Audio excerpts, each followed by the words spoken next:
Hi అండి, welcome to విజయదాసరి. ఎప్పుడైనా old is gold అండి.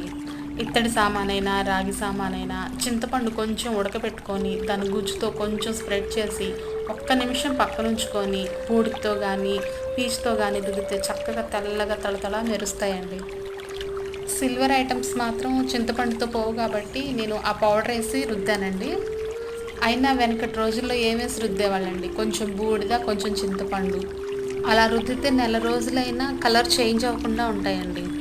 ఇత్తడి సామాను, రాగి సామాన్లు శుభ్రంగా కడిగిన తర్వాత ఒక పొడి టవల్తో కానీ, పొడి క్లాత్తో ఏదైనా కానీ శుభ్రంగా తుడిచిపెట్టుకుంటే దాని మీద ఆరిపోయిన తర్వాత వచ్చే మరకలు కూడా ఉండవండి. క్లైమేట్కి తగ్గట్టు కూడా రాగి సామాను కలర్ చేంజ్ అవుతూ ఉంటాయండి. సమ్మర్లో వేడికి త్వరగా నలుపు వచ్చేస్తాయి.